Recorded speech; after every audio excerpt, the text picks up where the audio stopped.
자, 그러면 이번 시간에 노항사를 보도록 합시다. 자, 준비됐죠? 자, 이 작품도 우리가 몇 번 했었던 작품이라서 아마 그렇게 어렵지는 않을 것 같은데 저 표정을 보면 어려울 것 같은 표정도 했었어요? 몇 번 했었어요. 아 그래요? 네, 그것도 전문을 한 2번인가 했었던 걸로 기억해요. 아 알겠습니까? 자, 그래도 일단 한번 또 다시 살펴보도록 합시다. 이 누앙사라고 하는 작품은 일단 그 기본적인 주제 자체가 조금 애매한 작품이긴 해요. 그래서 학생들이 좀 힘들어해요. 왜 애매하냐? 사실 이 작품을 가만히 뜯어다 보면 전체적으로는 두 가지 이야기를 하고 있습니다. 첫 번째는 자기의 그런 가난한 삶에 대한 일종의 그런 한탄 이런 내용이 나오다가 갑자기 뜬금없이 자연 친화로 내용이 바뀌어버려요.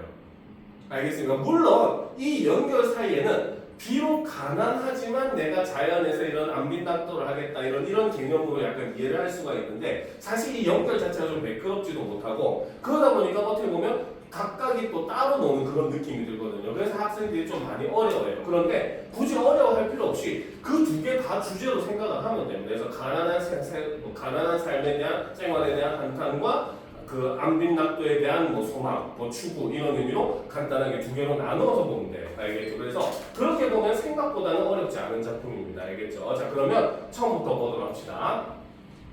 자, 어리고 우활할상, 어리석고 세상 물정에 어둡기로는 이내 위에 던이 없다. 내 위에 더한 사람이 없구나라는 거죠. 그렇죠? 즉 바로 뭐다? 그 말은 내가 가장 그치. 어리석고 세상 물정에 어둡다는 거죠. 그렇죠? 그래서 여기서는 바로 뭐다? 바로 자신의 신세에 대한 한탄이 되는 겁니다. 알겠죠? 그래서 내가 가장 어리석고 세상 물정에 어둡다. 요 얘기를 하고 있는 거예요. 알겠습니까? 자, 그럼 계속 보도록 합시다. 자, 기룡화복을 그래서 기랑과 흉왕, 화와 복을 하늘기 붙여두고 하늘에 붙여두고 맡겨두고 라는 거야. 그렇지? 즉 내가 좋은 일과 기쁜 일 당하는 거는 누구에게 달렸다? 하늘에 달려있다는 거야. 그 말은 하늘은 뭘 나타낸다? 그렇지. 바로 그렇기 때문에 이 부분에서 드러나는 것은 바로 운명론적 세계관이 드러난다는 거죠. 알겠습니까? 그래서 내가 이렇게 좋은 일, 나쁜 일 이렇게 당하는 건 전부 다 하늘에 달려있다. 하늘한테 맡겨두었다라는 거죠. 자, 그래서 이렇게 하늘에 다 맡겨두고 누한 깊은 곳에, 누한이라고 하는 거는 누추한 거리라는 뜻입니다. 알겠죠? 누추한 거리. 제목에는 누앙사의 그 누앙입니다. 알겠습니까? 그래서 누추한 거리 깊은 곳에 초막을 지어두고 그래서 초가집을 하나 지어놓고 그렇죠? 근데 여기서는 우리가 안빈낙도라고 안 해요. 아직은. 알겠습니까? 왜? 이 사람은 지금 삶이 너무 가난해가지고 죽을 것 같은 사람이란 말이야. 알겠지? 안빈낙도는 뭐야? 비록 가난하지만 그걸 즐겨야 돼. 근데 이 사람은 못 즐겨요. 막 한탄을 합니다. 알겠죠? 그러니까 안빈낙도라고 하진 않아요. 알겠죠? 일단은. 그래서 초막을 지어두고 풍조우석에 아침에 바람 불고 저녁에 비가 내리는 그치? 아침 저녁으로 바람 불고 비가 내림에 따라서 썩은 잎이 섭이 돼요. 그렇죠? 그래서 지붕을 이은 그 뭡니까? 지푸라기가 썩어가지고 뭡니까? 하나의 땔감이 되었다라는 거죠. 알겠죠? 자, 그래서 자, 이거는 썩은 짚을 땔감으로 사용을 하고 있는 모습이고 이것은 바로 역시 가난한 현실을 나타내준다. 땔감을 살 돈이 없는 거야. 알겠습니까? 그래서 뭡니까? 지붕을 이은 그 지푸라기 썩은 부분을 골라가지고 빼내가지고 왜? 사실은 이 지붕도 1년에 한 번씩 원래는 갈아줘야 돼. 지붕에 있는 지푸라기 그 지풀. 뭐 초가집 보면은 여기 지프로 막 이렇게 돼 있잖아요. 그렇죠? 요거를 지붕을 1년에 한 번씩 갈아줘야 돼요. 왜냐면은 아까 여기서 나왔듯이 비 맞고 바람 맞고 눈 맞고 하다 보면은 습기가 차게 되고 그럼 이게 썩는단 말이야. 지푸라기는 자연 소재라서. 알겠습니까? 그런데 사실 이 사람은 바로 뭐다 지금 제대로 된 뭐 땔감도 그렇고 지붕도 이렇고 이럴 것이 없으니까 어떻게 지푸라기 썩은 걸 빼내가지고 그걸 가지고 지금 땔감으로 쓰고 알겠습니까? 제대로 지붕도 이어놓지 못하는 그런 모습이라는 거죠. 자 그런데 서호밥 다톡죽에 연기도 허도할시야. 그래서 서호밥 다톡죽을 이제 겨우 만들어서 이것도 역시 제대로 먹지 못하고 조금씩 해가지고 먹는 그런 모습인데 아까 뭡니까? 썩은 지푸라기를 땔감으로 쓴댔잖아. 그러니까 지푸라기가 썩어 있으면 축축하겠지. 축축한 거를 불 피우면 연기가 많이 나. 알겠습니까? 그러니까 지금 여기서도 서호밥 닭톡죽도 역시 마찬가지 가난한 처지를 드러내주고, 그렇죠? 여기서 연기가 많기도 많구나라고 하는 것은 바로 무엇 때문에? 바로 젖은 상태의 썩은 짚을 땔감으로 사용해서 이런 상황이 되었다는 거죠. 알겠습니까? 자, 그래서 설대인 숙냉에 빈배색일 뿐이로다. 그래서 덜 데운 숙룡으로 고픈 배를 속일 뿐이로구나라는 거. 즉 바로 뭐다? 허기라고 하는 거를 달래 제대로 먹어서 채우는 게 아니라 바로 뭐다? 그저 잠깐 허기만을 그 달랠 뿐이다, 속일 뿐이다라는 거죠, 그렇죠? 자, 그래서 이런 거 그 내용의 글 같은 경우는 그 정약용이 아들에게 보인 근검을 생활 그 신조로 삼아야 된다는 편지글에 보면은 정약용이 이런 말을 해. 음식이라고 하는 건 아무리 맛난 것도 뱃속에 들어가면 다 썩어서 다 더러운 것이 될 뿐이다 이렇게 얘기하거든요. 그러니까 우리가 그 올바르게 먹는 거는 바로 뭐다? 그저 입을 속이는 거. 그저 단순히 잠깐의 허기만 채우면 음식은 충분하다라고 얘기하는 건 말이야. 근데 정약용이 그렇게 얘기하는 건 뭐야? 근검하게 그냥 살기 위해서 자기가 그냥 그런 걸 추구하는 건데 이 사람은 바로 뭐다?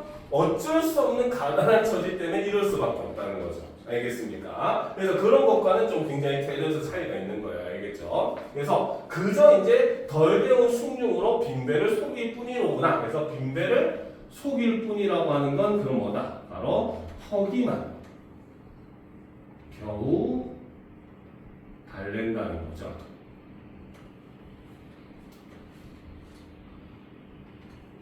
그렇죠? 자, 생에 이러하다. 내 삶이 이러하다는 건 이렇게 가난한 삶을, 그렇죠?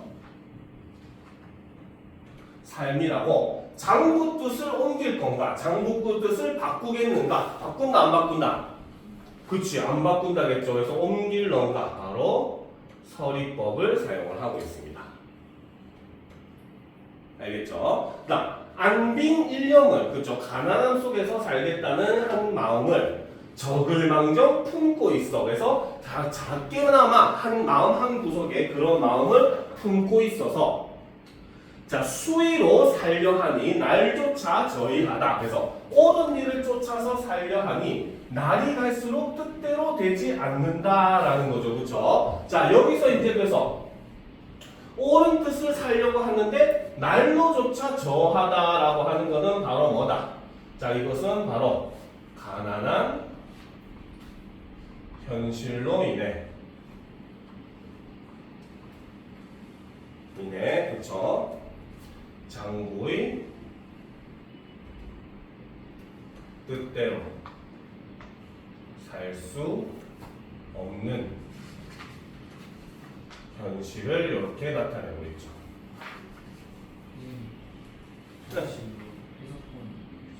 해석본? 잠깐만. 그러면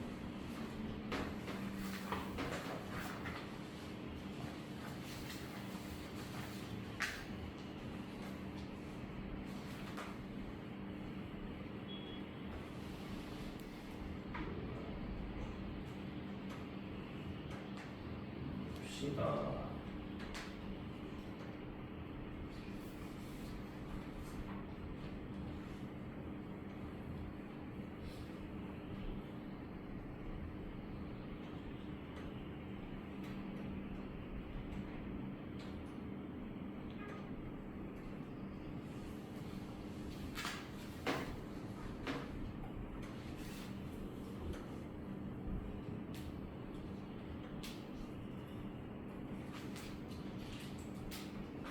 해석본 줄게요. 자, 보도록 합시다. 자, 그래서 가을이 부족거든. 그래서 가을이라고 하는 계절은 바로 뭐야? 가을은 그쵸? 가을은 수확의 계절이라는 말이죠. 그쵸? 그런데 이 화전은 어때? 가을에도 부족하더라는 거야. 자기가 먹고 살게. 그러니까 어때? 봄이라 유효하며 봄이라고 여유가 있겠으며 여유가 있다 없다? 없다는 거지. 그치? 가을에도 지금 이렇게 배고가 고픈데 먹을 게 제대로 없는데 봄이라고 남을 리가 없다라는 거죠. 그쵸? 그리고 주머니 비었거든. 내 주머니가 이렇게 비어 있는데 병이라 바로 술병이라고 담겨 있겠느냐라는 거죠. 그래서 병은 바로 술병을 나타내는데 이 술병도 역시 마찬가지 담겨 있다 안 담겨 있다? 그쵸. 담겨시려 역시 서리법을 사용을 하고 있죠. 잠깐만.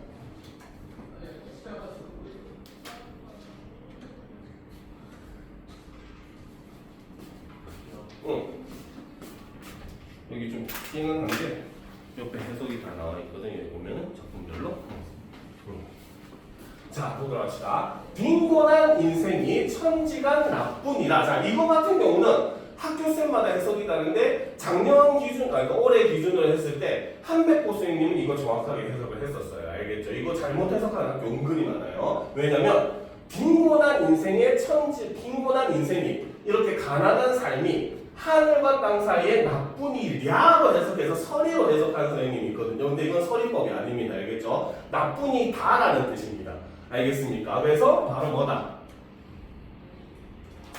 자신이 화자, 자신이 가장 빈곤한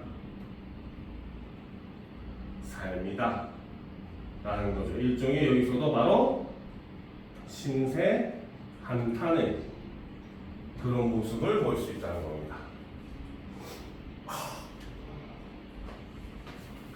됐습니다. 그래서 작년이었나? 올해였나? 올해였을 거예요.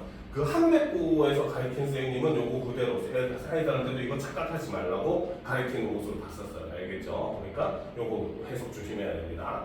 그 다음 기한이 절실하다. 그래서 배고픔과 추위가 몸을 괴롭힌다고 일단심을 잊으려는가. 여기서 또 갑자기 뜬금없는 소리가 나와요. 그렇죠? 여기서 일단심이라고 하는 거는 바로 일편단심이라는 뜻이고, 일편단심이라는 뜻은 바로 충성심을 얘기를 합니다. 나라에 대한 충성, 임금에 대한 충성을 얘기해요.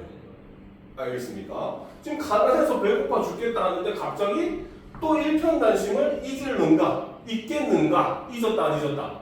안 잊었다. 그죠? 자신의 갑자기 충성심을 여기서 자랑을 해버려요. 알겠습니까? 그래서 이 작품이 어려운 이유가 바로 이런 거예요. 자꾸 내용이 왔다 갔다 합니다. 알겠죠? 그래서 여기서 그냥 내용은 그냥 바로 뭐다? 화자는 가난하지만 그래도 충성심을 여전히 지키면서 살고 있다. 이런 개념으로만 보면 돼요. 알겠습니까? 그렇지. 조선시대는 충성이라고 하면 나라에 대한 충성은 곧 임금에 대한 충성이에요. 나라가 곧 임금이니까 이때는. 알겠습니까? 자, 그 다음 봅시다. 자, 분이 망신하여, 즉 의에 분방하여 죽어야 말려는, 그래서 제 몸을 돌보지 않고 죽고야 말겠노라고 마음먹어서, 그렇죠? 자, 우탁우랑에 전대와 망태에 줌줌이 모아놓고 한 줌 한 줌 모아놓고 병과 오제. 자, 여기서 병과라고 하는 거는 바로 임진왜란입니다. 요거는 중요해요. 바로 작품의 시대적 배경이 되죠.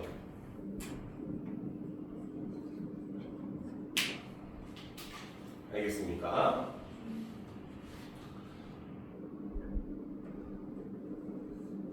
자, 그래서 병과 오제라는 것은 전쟁이 일어난 지 지금 5년이 되었다. 실제로 임진왜란은 7년 동안 이어지거든요. 알겠죠? 그러니까 임진왜란이 5년째 되던 그 해에 감사심을 가져 있어. 그래서 용감하게 죽고 말겠다는 마음을 갖고 있어서, 그래서 여기서 말하는 감사심이라고 하는 것은 바로 뭐다? 나라를 위한, 그렇죠?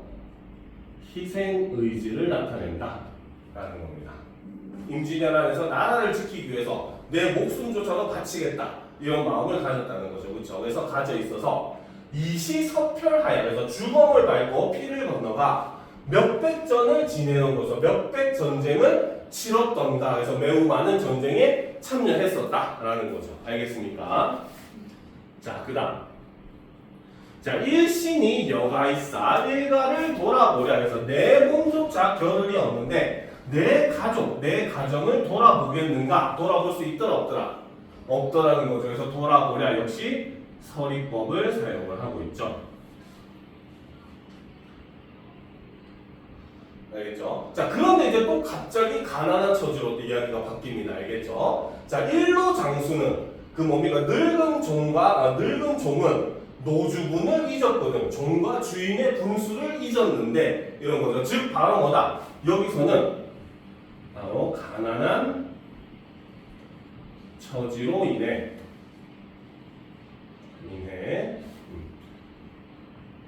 노비에게도 무시당하고 멸시당하는 현실을 이렇게 나타내죠. 여기서 노주분을 잊었다라고 하는 게 종이 그 주인 대접을 안 해준다 이런 뜻이 되는 겁니다. 알겠습니까?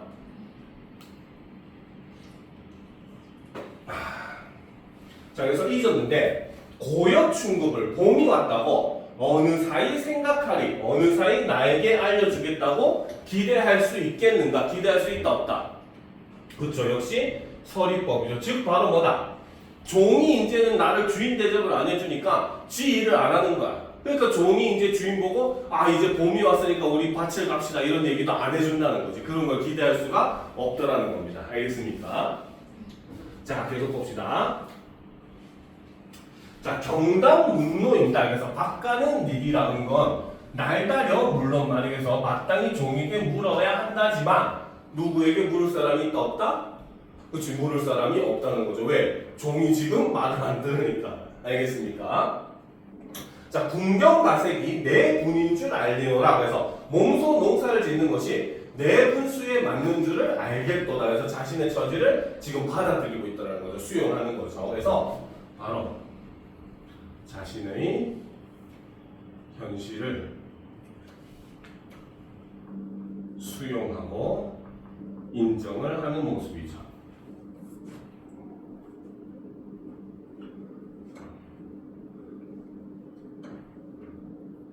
그렇죠? 자, 그래서 신야경수와 농상경용은 자, 신야경수, 농상경용 요거는 중국의 고사를 인용한 부분입니다. 알겠죠? 옆에 해석을 보면 잡초 많은 들에서 밭갈던 늙은이 은나라의 미운과 밭두둑 위에서 밭갔던 늙은이 진나라의 진승이라고 하는 사람의 고사를 지금 인용해 온 거예요. 알겠죠? 두 개의 고사를 인용해 온 거죠. 이 사람들은 천하다고 할 사람이 없겠지만은 즉 이 사람들이 이렇게 직접 농사를 짓는 게 천하지 않다. 나는 내 생각에 이거는 저 나쁜 일이 아니다 이렇게 생각을 한다는 거예요. 알겠죠? 그런데 아무려 갈고존들 아무렇게라도 갈고자 하는데 어느 소로 갈로 성고 어느 소로 갈아야 하겠는가? 밭을 갈 소가 있다 없다? 그치, 없다는 거죠. 그렇죠? 그래서 어느 소로 갈로 성고 라는 거죠. 이거는 바로 뭐다? 농사 지을 소가 없다는 거죠. 너무나 가난해서 이렇게 농사 지을 소조차도 현재 없는 그런 처지라는 겁니다. 알겠습니까? 선생님 근데 어. 농사 짓는 게 천하는 게 아닌데 그러니까 이 사람들도 역시 말은 뭐야? 원래는 양반 출신인데 산속에 들어가서 응가면서 직접 농사 짓고 살았다는 거야. 알겠습니까? 그러니까 그 사람들의 이야기가 있는 것처럼 이렇게 양반의 신분으로서 농사를 짓는 게 절대 천한 일이 아니다. 부끄러운 일이 아니다라고 생각을 한다는 거죠. 그래서 나도 농사를 지으러 딱 갔는데 아차! 소가 없네? 이런 겁니다. 알겠습니까? 자, 그럼 봅시다. 한기태 심하여 가뭄이 몫이 심하여 시절이 다 늦은 제 농사 지을 시절이 다 늦은 때에 서주 높은 논에 서쪽 두둑 높은 논에 잠깐 갠 열배 잠깐 지나가는 비에 그죠? 도상 무원수를 길이에 흐르는 물을 반만간 되어두고 반쯤이라도 내 밭으로 이제 그 물이 올 수 있도록 이렇게 되어두고 하고 이제 농사를 짓고 있는데 어떤 사람이 지나가다 얘기합니다. 소한적 주마하고 엄성이 하는 말싸.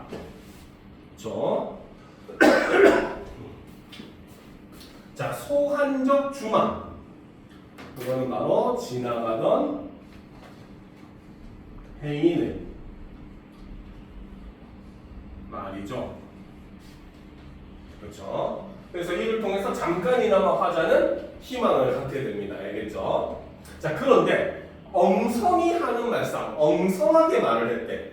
그렇지? 그러니까 사실 어느 정도는 빈말이라는 걸 알고 암시하고 있다는 거죠. 알겠습니까? 그래서 엉성이 하는 말싸움이라고 하는 건 바로 뭐다? 인사치레의 빈말임을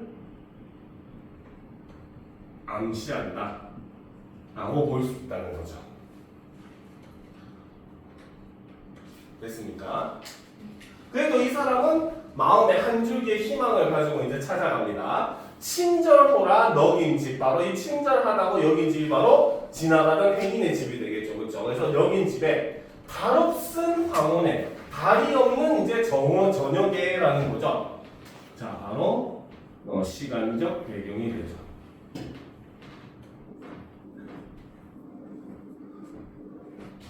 그래서 달없은 황혼에 허위허위 달아가서, 자, 허위허위, 자, 음성 상징어, 그 중에서도 의태어를 사용을 하고 있죠.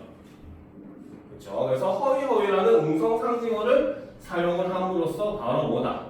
소를 빌리기 위해 서두르는 화자의 모습을 이렇게 표현을 하고 있죠. 그래서 이 작품의 특징 중에 하나가 이렇게 음성 상징어를 통해서 화자의 심리를 묘사를 하는 겁니다. 알겠죠? 그래서 여기서는 지금 허둥지둥 간다. 지금 마음이 급한 거야. 빨리 가서 좀 제발 빌렸으면 하는 마음이, 알겠죠? 좀 간절함, 급함 이런 마음이 지금 들어있는 거죠. 자, 그래가지고 굳이 담은 문 밖에 어둑히 혼자 서서, 그래서 굳게 담은 문 밖에 우두커니 혼자 서서 큰 기침 아함이를 환부토록 한 후에, 그래서 큰 기침 아함 하고 이리 오너라 하고 하잖아. 그치? 그래서 에헴 하는 그런 인사를 꽤 오래도록 한 후에, 그래서 오래도록 하고 있으니까 이제 사람이 나오는 거죠. 자, 보도록 합시다. 자, 어와 귀 니신고. 그렇죠. 자, 어와 귀 니신고라고 하는 것은 바로 소주인, 바로 앞부분에 행인은 이었죠. 주인의 말이죠. 그래서 지금 소주인의 집을 찾아온 거야. 그래가지고 아흥 하고 있으니까 소주인이 나와서 귀 니십니까? 하고 물어봤다는 거죠. 그러니까 화자가 얘기합니다. 영치 없산 내옵노라. 영치 없지만 저입니다. 라고 해서 화자가 지금 대답을 하는 거죠. 자, 그러니까 또 소주인이 묻습니다. 초경도 거했네. 초경이라고 하면은 그 시간으로 치면 우리가 저녁 7시부터 9시 정도. 즉 조금 이제 저녁이 끝나고 이제 밤이 시작되는 그런 시기잖아요. 그래서 초경도 거의 다 지나갔는데 그 어찌 와 계십니까? 무슨 일로 오셨습니까? 라는 거죠. 자, 그래서 여기서는 지금 소주인의 말이 나오죠. 자, 그랬더니 화자가 대답합니다. 연년에 이러하기, 매년마다 이렇게 하기 구차한 줄 알고만은, 구차한 줄 내가 알지만은 소업산 군가에 소가 없는 가난한 집에서 해연 많아 왔었노라, 걱정이 많아서 왔습니다 라는 거죠. 그래서 이거는 바로 화자의 말이죠. 알겠습니까? 자, 그런데 넘어가기 전에, 자, 여기서부터 이렇게 조금 크게 꺽쇠를 하나 이렇게 시작을 하고 넘어갑시다. 넘어갔습니까? 그렇죠? 자, 올려놓고 보도록 합시다. 자, 그래서 화자가 이제 소를 빌려달라고 얘기했죠. 그렇죠? 자, 그랬더니 소주인이 얘기합니다. 공한이나 공짜로나 값을 받고서라도 주엄죽도 하다마는 빌려주고 싶지만은이라는 말이 붙는다는 건 빌려준다 안 빌려준다? 안 빌려준다가 되겠죠. 자, 다만 어젯밤에 건너집에 사는 저 사람이 목 붉은 수기치를 해서 목이 붉은 꽁을, 그렇죠? 장기를 옥지읍에 구워내고 구슬 같은 기름에 구워내고 갓 익은 사면지로 해서 갓 익은 술을 취토록 권하거든. 내가 취하도록 권하는데 이러한 은혜를 어이안이 갚겠는가? 그래서 이러한 은혜를 어떻게 아니 갚겠는가? 반드시 갚아야 한다는 거죠. 그렇죠? 자, 내일로 주마하고 큰 언약하였거든. 그래서 내일로 소를 빌려주겠다고 그 사람, 건너집 사람과 큰 약속을 했는데 시약이 미편하니 사설이 어려워라. 바로 약속을 어기기가 뭡니까? 그 힘드니 그 사정을 당신에게 빌려주기 말을 하기가 어렵군요라는 거죠. 그렇죠? 자, 그래서 이것도 묵도록 합시다. 공한이나 여기서부터, 그렇죠? 방금 읽었던 사설이 어려워라까지, 그렇죠?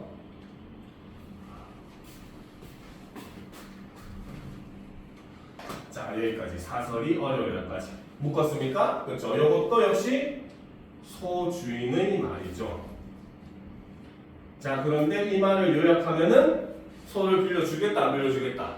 안 빌려주겠다는 거죠. 바로 소 빌려주기를 거절한 거죠.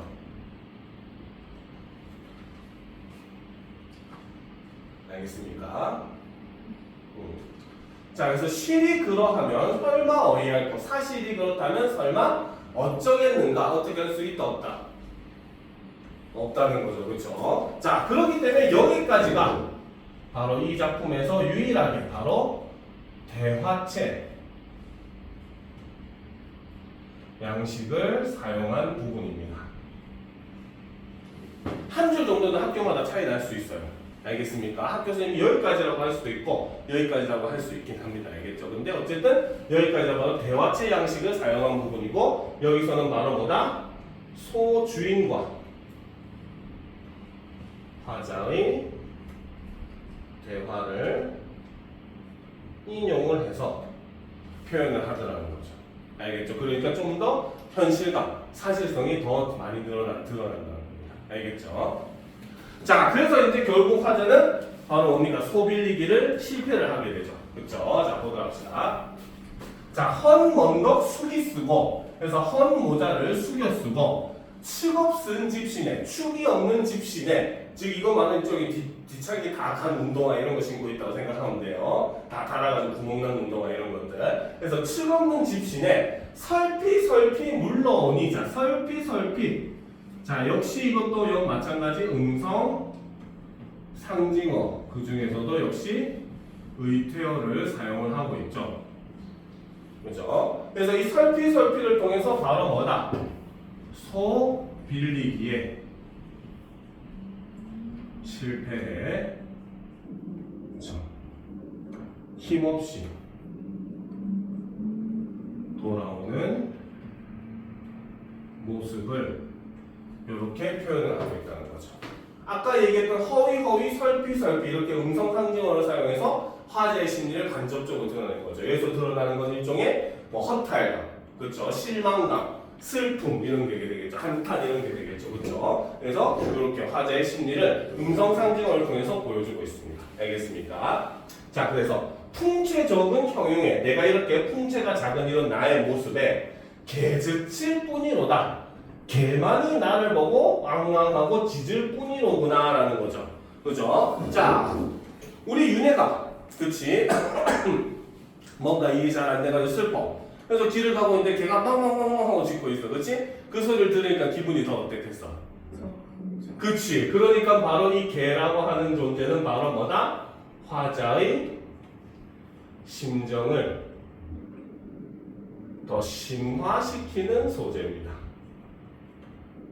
즉 화자가 더욱더 허탈감이라든지 이런 걸 느끼게 만드는 그런 소재라는 거죠. 알겠죠? 그래서 개만이 짖을 뿐이로구나. 와실로 들어간다. 누추한 집에 들어간다고 잠이 와서 누웠으랴. 잠이 와서 누웠겠느냐? 잠이 온다 안 온다? 안 온다는 거죠, 그렇죠? 아, 근데 요거 하나 합시다. 그러고 보니 자, 헌먼덕 수비 쓰고 층 없는 집신. 요거는 바로 뭡니까? 화자의 외양을 묘사한 거죠, 그렇죠? 그래서 가난한 그 성비의 모습이잖아, 그렇지? 이걸 우리가 한자성어로 하면 회포파립이라고 합니다. 알겠습니까? 자, 그리고 여기서도 지금 바로 뭡니까? 지금 안방에 들어가가지고 누워있다라고 하더라도 내가 잠이 와서 누웠겠느냐? 잠이 온다 안 온다? 오지 않는다는 거죠, 그렇죠? 자, 여기서도 역시 잠이 와서 누워시다라고 하는 건 서리를 사용하고 있고 한자성어로 하면은 바로 전전반측. 그렇죠? 가난한 삶에 대한 걱정 때문에 엎치락뒤치락 하면서 잠을 이룰 수가 있더라 없더라? 없더라는 거죠. 알겠습니까? 자, 북창을 비겨 앉아. 그래서 북쪽 창에 기대어 앉아. 새배를 기다리니, 새벽을 기다리니. 자, 무정한 대승은 인의 한을 도운한다. 그래서 그 무정한 오디세는 나의 한을 더욱더 북돋우는구나라는 거죠. 그래서 여기서 대승이라고 하는 건 바로 오디세. 이것도 역시 바로 뭐다? 화자의 심정을 심화시키는 소재죠. 그러니까 한밤중에 새벽에서 어스름하게 불고 오는데 그 뭡니까? 오디세만이 이제 새소리가 꼭국 뭐 이런 식으로 들리는 거야. 조용한 말에. 그러니까 더욱더 그런 자기의 그런 일종의 그런 비참함 이런 생각들이 더욱더 깊어지더라는 거죠. 알겠죠? 자, 종조 추청하여 아침이 끝날 때까지 먼 들을 바라보니 즐기는 농가도 흥없어 들리나다. 해서 즐거운 농사 소리도 농사의 노래도 나에게는 흥이 없게 들리는구나. 왜 흥이 없겠어? 그렇지? 나는 농사를 못 지으니까. 그렇죠? 그래서 즐기는 농가라고 하는 거는 일종의 이제 노동력, 농사를 지으면서 이제 노래를 부르면서 막 사람들이 모내게 하고 막 한단 말이야. 알겠지? 그러니까 즐기는 농가라고 하는 거는 바로 뭐다? 즐겁게 농사 짓는 노랫소리를 나타내는데 이것이 어떻게 흥이 없게 들린다. 즉 바로 화자 자신은 농사를 지을 수 없어서 이렇다는 거죠. 알겠습니까? 자, 세정 모른 한숨은 세상 훌쩍 모르는 한숨은 그칠 줄을 모르나. 그칠 줄을 모르는구나. 자, 아까운 저 소배는 아까운 저 쟁기는 벽보님도 좋을세고 저 쟁기의 날도 좋기도 좋구나. 가시 엉킨 묵은 밭도 용익게 가려마는 아무리 가시가 저렇게 엉겨있는 묵은 밭도 저 쟁기를 사용하면 쉽게 갈 수 있을 것 같은데 그쵸? 소가 없으니까 농사를 지을 수 있다 없다? 없다는 거죠. 그러니까 허당 반벽에 쓸데없이 걸려있구나 해서 빈집벽 가운데 쓸데없이 걸려있구나라는 거죠. 쟁기를 보면서 또다시 한 번 더 농사를 지을 수 없는 자신의 신세를 또 한탄하고 있다는 겁니다. 알겠죠? 소만 있었으면 저 좋은 쟁기로 내가 농사 잘 지을 것 같은데 그죠? 소가 없어서 못 짓네. 알고 보면 사람들 소 있어도 못 짓죠. 그렇지? 됐습니까? 자, 봅시다. 춘경도 거의거다. 그래서 봄가리도 거의 다 끝났다. 후리쳐 던져주자. 바로 농사일을 팽개쳐 던져버리자. 결국 농사를 어떻게 했다? 포기했다는 거죠. 알겠습니까? 자, 이거 농사를 딱 포기하면서 갑자기 내용이 자연친화로 바뀝니다. 알겠죠? 봅시다. 강호한 꿈은 자, 여기서 강호라고 하는 건 바로 역시 자연을 나타내죠. 그래서 자연 속에서 살겠다는 꿈을 꾸언지도 오래려니 꾼지도 오래인데 구복이 위로하여 먹고 사는 것이 누가 되어서 즉 가난한 현실로 인해서 그렇죠? 어집어 잊었더라. 어느 순간 다 잊고 살았구나. 그렇죠? 지금 일종의 쉽게 말하면 가난한 현실 때문에 뭐 꿈을 잊어버리고 살았다 이런 의미로 볼 수 있는 겁니다. 알겠죠? 자, 그럼 계속 봅시다. 자, 천피기욱컨대. 그래서 저 물가를 보니 녹죽도 하도 알시야. 녹색 대나무가 많기도 많구나. 유비군자들아, 교양 있는 선비들아, 낚대 하나 빌렸어라. 낚싯대 하나 빌리셨구나. 그래서 여기서 갑자기 이제 주제가 변하게 되는 거죠. 그래서 아까 강호 거기서부터 주제가 자연친화로 조금 서서히 하면서 싹 변해버립니다. 알겠습니까? 그래서 낚싯대 하나 빌리셨구나. 노화 깊은 곳에, 갈대꽃 깊은 곳에 청풍명을 벗이 되어서 바람과 맑은 달과 그 맑은 바람과 친구가 되었다. 바로 자연 진화의 태도고, 그다음 무라 일체 태도가 드러난다는 거죠. 그래서 님자 없은 풍월강산에 절로 늙으리라. 그래서 주인이 없는 뭡니까? 풍월강산에서 나 혼자 절로 근심 없이 늙어야겠구나. 무심한 백구야. 자, 무심한 백구. 역시 무라일체죠. 선생님이 항상 강조했죠. 조선시대 작품에서, 그것도 양반이 쓴 작품에서 백구가 나오면 무라일체일 확률 99.9%입니다. 알겠습니까? 그래서 무심한 백구야. 오라 하냐, 오라 하면 말라 하여서 나더러 오라고 하면 말라고 하느냐. 그래서 백구와 함께 논의는 모습이라고 생각하면 돼요. 그러니까 백구가 막 저 앞에 끼룩끼룩 날고 있으니까 마치 나보고 오라고 하는 것 같기도 하고 말라는 것 같기도 하고 이런 뜻입니다. 알겠죠? 자, 다툴이 없을 사람, 다툴 사람이 없는 것은 다문 인가 여기노라. 자, 여기서 인, 이거는 바로 이것, 즉 이것, 즉 자연이 되겠죠. 알겠습니까? 그래서 무상한 이 몸에, 보잘것없는 이 몸에 무슨 지치 있으리마는, 그래서 무슨 뜻과 취향이 있겠냐마는, 그렇죠? 왜? 가난하면은 입속에 넣어서 배를 불리기 바쁘지. 이게 맛있고 덜하고 이런 거 따질 틈이 있어 없어? 없지. 그러니까 내가 지금 가난하고 보잘것 없으니까 내 취향이나 이런 거 따질 때가 아니라는 겁니다. 알겠죠? 그래서 없겠지만은 두세 이런 반론을 다 무겨 던져두고, 역시 여기서도 농사 포기한 걸 한 번 더 얘기하고 있죠. 그렇죠? 쫌생인가봐요. 포기했으면 끝내야지, 그치? 몇 번을 얘기하는지. 자, 있으면 죽이요, 없으면 굶어 망정. 그래서 있으면 죽이라도 먹고, 없으면 차라리 굶을 망정. 남의 집 남의 것은 전혀 부러워 말렸으라. 그래서 남의 집 남의 것은 전혀 부러워하지 않겠노라 라는 거죠.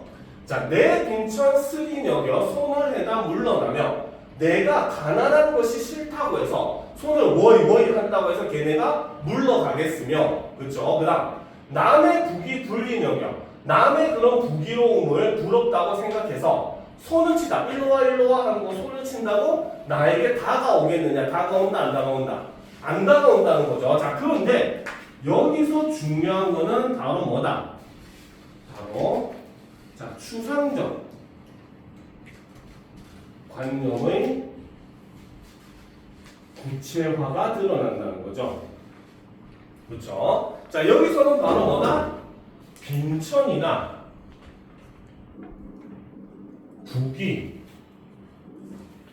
부귀의 같은 추상적 관념을 구체적 대상처럼 표현을 하더라는 거죠. 약간 한류같이, 그렇죠? 강아지 보고 일로 가라 절로 가라 하는 것처럼 이렇게 표현을 했다는 거죠. 알겠습니까? 마치 뭡니까? 가난하기 싫다고 얘 가난한 거 싫어 절로 가 워이 한다고 얘가 물러가겠으며, 남의 그 부귀로움이 부럽다고 해서 저 부귀야 일로 와 한다고 부귀가 나에게 오겠느냐? 온다 안 온다? 안 온다는 거예요. 그래서 추상적 관념을 마치 구체적 대상처럼 표현을 했고, 역시 마지막은 서리를 사용하고 있고, 그 다음 요 두 줄은 역시 대꾸의 형식을 취하고 있죠. 근데 어. 자연 친화가 요거는 약간 일종의 그 안분지족이라고 하지. 자기의 그런 분수에 만족하며 사는 거. 알겠습니까? 그래서 여기서도 자연 친화 중에 한 갈래 중에 하나가 바로 안분지족이 있거든요. 그래서 이 부분은 안분지족에 대한 내용이라고 볼 수 있는 거죠. 알겠습니까? 자, 그 다음 봅시다. 자, 인간 어느 일이, 그래서 사람에 있는 어떤 일이 명밖에 삼겹살이 명밖에서 생겼겠느냐? 생겼다, 안 생겼다? 그치. 역시 여기서도 서리를 사용을 하고 있고, 이를 통해서 운명론적 세계관을 이야기를 하고 있죠. 됐습니까? 자, 빙의 무언을 어렵다 하건만은, 즉 가난하지만 원망하지 않는 게 어렵다고 하겠지만은, 자, 이 작품의 핵심어입니다. 빙의 무언이 바로 핵심어. 이 작품의 가장 주제를 잘 담고 있는 말이에요. 알겠죠? 그래서 비록 가난하지만 그 안에서 원망하지 않고 자연 속에 묻혀서 살고자 하는 게 어떻게 보면 무왕사의 전체 주제가 되는 거죠. 그렇죠? 자, 그래서 빙의무언을 어렵다 하건만은 내 생에 이로우되 서러운 뜻은 없노라. 그래서 내 삶이 이러하다고 서러운 뜻은 없구나 라는 거죠. 자, 단사 표음을 이도적히 여기노라. 그래서 표주박에 물을 담아 마시는 것 이만큼이라도 나는 만족하며 지내는구나 라는 거죠. 그래서 이도적히 여기노라 라고 하는 건 일종의 안분지족적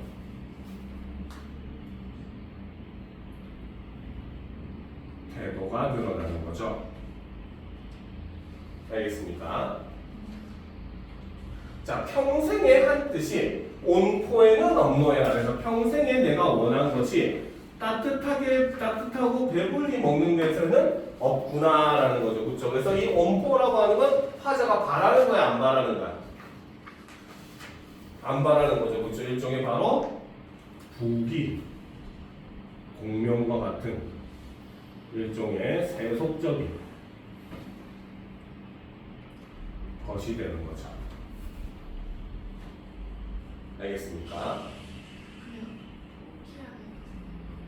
그런 거는 아닌데, 그러니까 학생들이 이걸 좀 어려워하는 거야. 알겠습니까? 이 작품이 앞에서는 지금 가난함 때문에 한탄을 하는데, 하지만 그럼에도 이 사람은 막 굳이 막 배불리 먹고 따뜻하게 먹는 것까지는 바라지 않고 그냥 자연 속에서 그냥 내 주어진 거에 만족하며 살고 싶다 이런 의미긴 한데, 그렇다고 막 이걸 포기했다 이런 의미라고 또 보기도 좀 애매하고, 약간 그래서 이 작품의 해석상 좀 애매한 부분이 있어요. 그래서 학생들이 좀 많이 어려워합니다. 알겠죠? 그러니까 여기서 그냥 이런 거는 세속적인 걸 의미하니까 이제 자연에서 살 거니까 세속적인 것을 멀리한다, 일종의 부귀영하다 이런 개념으로 보는 게 가장 이해하기가 편하겠죠. 알겠죠?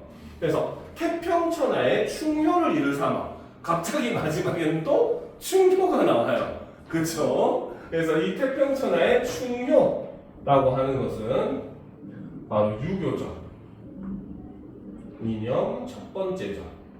바로 임금에게 충성하고 부모님께 효도하는 걸 이를 삼아서 화형제, 형제와 오해 있게 지내는 거. 그렇죠? 바로 이게 유교적 이념 두 번째. 그 다음 신부무, 친구와 믿음 있게 지내는 것. 이게 바로 이념 세 번째가 되는 거죠. 그렇죠? 그래서 이런 이념들이 외다하리 뉘이시리, 틀렸다고 할 사람이 누가 있겠느냐? 있다 없다?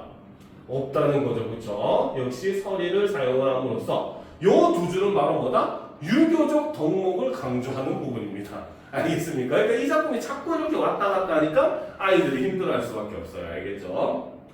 자, 그런데 마지막에 그 밖에 남은 일이야 생긴 대로 살렸노라. 그래서 그 밖에 남은 일이야 내가 생긴 대로 살 것이다, 내 운명대로 살 것이다 라는 거죠. 그렇죠? 그래서 즉 자연 속 이렇게 유교적 이념을 지키면서 자연 속에서 내 분수에 맞게 사는 거 외에 다른 일들은 나는 그냥 내 운명대로 나에게 주어진 대로 살아가겠다, 이렇게 얘기를 하면서 작품을 마무리를 하고 있는 겁니다. 알겠습니까? 그래서 이렇게 그 밖에 남은 일이야 삼긴 대로 살려노라 라고 하는, 삼긴 대로라고 하는 게 바로 뭐다?